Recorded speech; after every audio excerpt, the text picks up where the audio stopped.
करते होंगे लोग 3 साल से बेरोजगार हूँ। इतनी करूंगा ना दिमाग ठीक हो जाएगा, नेतागिरी करोगे तो क्या इतनी करूंगा ना दिमाग ठीक हो जाएगा, नेतागिरी करोगे तो। तो सुन लिया आपने साहब क्या कह रहे हैं। कह रहे हैं कि इतना मुकदमा करूंगा कि दिमाग ठीक हो जाएगा। सही तो कह रहे हैं, बिल्कुल मुकदमा कर दीजिए।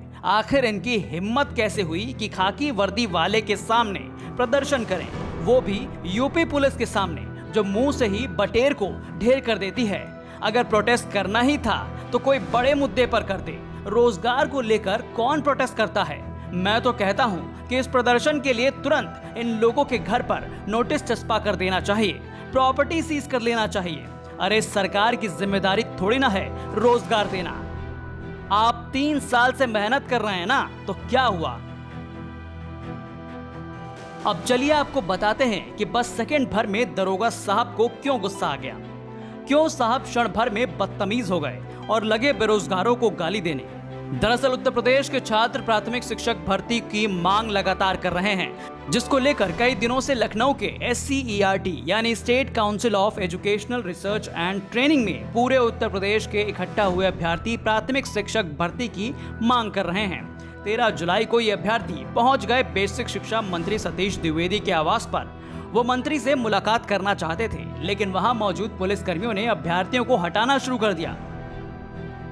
अभ्यर्थियों का दावा है कि जब उन्होंने वहां से जाने से इनकार कर दिया तो उनके साथ पुलिसकर्मियों ने गाली गलौज की। अब ये वीडियो सोशल मीडिया पर लगातार वायरल हो रहा है। वीडियो में देखा जा सकता है कि एक पुलिस अधिकारी प्रदर्शन कर रहे छात्रों को गाली देते हुए मुकदमा लादने की धमकी दे रहा है। वहां प्रदर्शन कर रहे अभ्यर्थियों का कहना है कि वो बस रोजगार मांग रहे हैं, कोई क्राइम नहीं कर रहे हैं, फिर भी पुलिस उन्हें गालियां दे रही है और जबरदस्ती वहां से भगा रही है। दरअसल प्रदर्शन कर रहे अभ्यर्थियों का कहना है कि प्राथमिक स्कूलों में करीब 1,73,000 शिक्षकों के पद खाली हैं, लेकिन सरकार भर्ती नहीं निकाल रही है।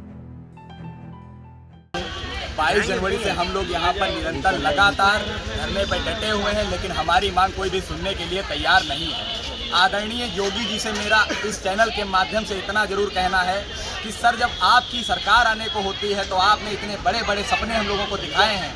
आज हमारे ही सपने कुचले जा रहे हैं, हमारे ही ऊपर शासन प्रशासन के द्वारा लाठियाँ चलाई जा रही हैं, हमारे इतने सपने दबा दिए गए हैं कि अब हम सपने देखना तक भूल गए हैं।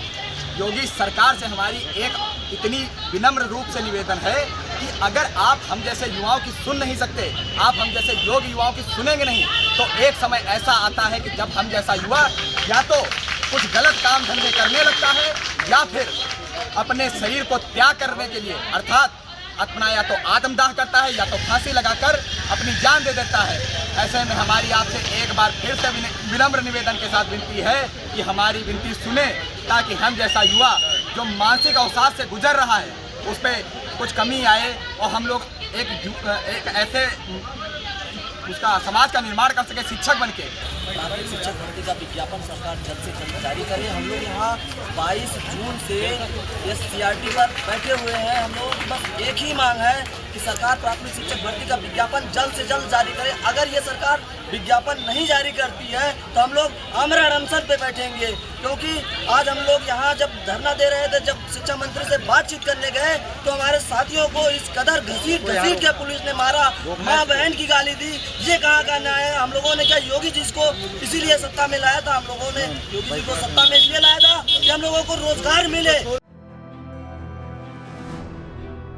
दरअसल सितंबर 2020 में लोकसभा सांसद धर्मवीर सिंह ने केंद्र सरकार से देश भर में शिक्षकों के खाली पदों को लेकर जानकारी मांगी थी। इसके जवाब में उस समय के केंद्रीय शिक्षा मंत्री रमेश पोखरियाल निशंक ने बताया था कि पूरे देश भर में शिक्षकों के 10,60,000 पद खाली हैं। इनमें से 2,17,000 पद अकेले उत्तर प्रदेश में खाली हैं। इसके अलावा सरकार ने भी 51,000 शिक्षकों के पद खाली होने की बात स्वीकार की थी। बता दें कि प्राथमिक स्कूलों में पढ़ाने वाले शिक्षकों के लिए उत्तर प्रदेश सरकार पहले एक ट्रेनिंग कोर्स चलाती है। इसे बेसिक ट्रेनिंग सर्टिफिकेट यानी BTC कहा जाता था। 2017 में BTC को DLED यानी डिप्लोमा इन एलिमेंट्री एजुकेशन कर दिया गया। DLED करने के बाद अभ्यर्थियों को TET यानी शिक्षक पात्रता परीक्षा देना होता है। इसे पास करने के बाद अभ्यर्थी शिक्षक भर्ती में शामिल होने के योग्य हो जाते हैं। भर्ती की मांग कर रहे अभ्यर्थियों का दावा है कि ऐसे लोगों की संख्या इस समय 10 लाख के करीब है, यानी सीट खाली हैं, योग्य अभ्यर्थी भी हैं, लेकिन सरकार वैकेंसी नहीं निकाल रही है और प्रदर्शन करने पर पुलिस गालियां दे रही है और परेशान कर रही है। आशीष श्रीवास्तव के साथ ब्यूरो रिपोर्ट, यूपी तक।